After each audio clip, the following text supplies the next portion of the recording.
যে তিন শ্রেণীর লোক জান্নাতে যেতে পারবে না। প্রিয় দর্শক, আপনারা কি জানেন কোন তিন শ্রেণীর লোক জান্নাতে যেতে পারবে না?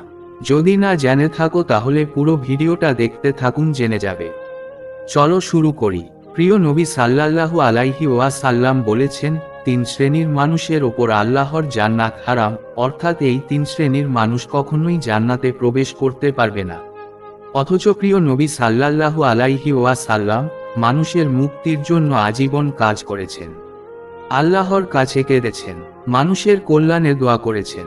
তিনি তার উম্মতের প্রতি গুরুত্ব সহকারে এই তিন কাজ থেকে বিরত থাকতেই সতর্ক জারি করেছেন।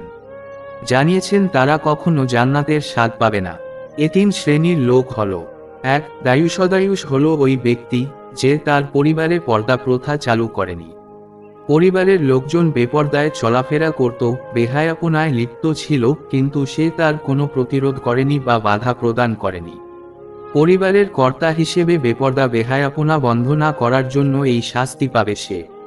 তিনি যত বড় ইবাদতকারী আর তাহাজ্জুদ গুজার ব্যক্তিই হন না কেন, যত দান সাদকাই করুন না কেন, তিনি যদি পরিবারের কর্তা ব্যক্তি হিসেবে দায়িত্ব পালন না করেন, তবে তার জন্য জান্নাত হারাম।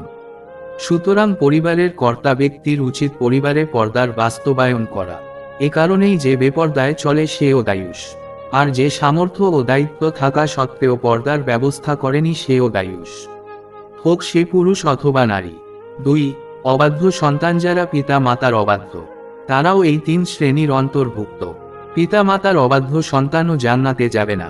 হাদিসের ঘোষণা অনুযায়ী যার ওপর পিতা মাতা অসন্তুষ্ট তার জন্য জান্নাত হারাম। তাই সন্তানের জন্য মৃত্যু পর্যন্ত পিতা মাতার খেদমত করতেই হবে। পিতা মাতাকে কোনোভাবেই কষ্ট বা পরিত্যাগ করা যাবে না।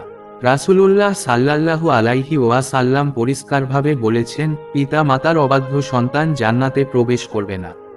আল্লাহ আমাদের সবাইকে পিতা মাতার অনুগত ও বাধ্য সন্তান হিসেবে কবুল করুন।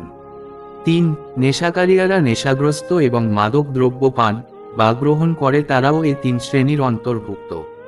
ইসলামে নেশাকে হারাম করা হয়েছে, এটা কোরআনের নির্দেশ। তাই সব ধরনের নেশা বর্জন করা জরুরি। কারণ নেশা বা মাদক গ্রহণ করলে দেহ অপবিত্র হয়ে যায়, আর এই অপবিত্র দেহ কখনো জান্নাতে প্রবেশ করবে না। আল্লাহ তাআলা মুসলিম উম্মাহ সব জ্ঞানবান কিশোর, যুবক, বয়স্ক নারী পুরুষকে উল্লেখিত নিষিদ্ধ তিন কাজ থেকে বিরত থাকার তৌফিক দান করুন। মাদক তথা নেশামুক্ত পরিবার ও সমাজ গঠন, পিতা মাতার যথাযথ খেদমত সহ পরিবার পরিজনকে বেপর্দার অভিশাপ থেকে হেফাজত করার তৌফিক দান করুন। আমিন।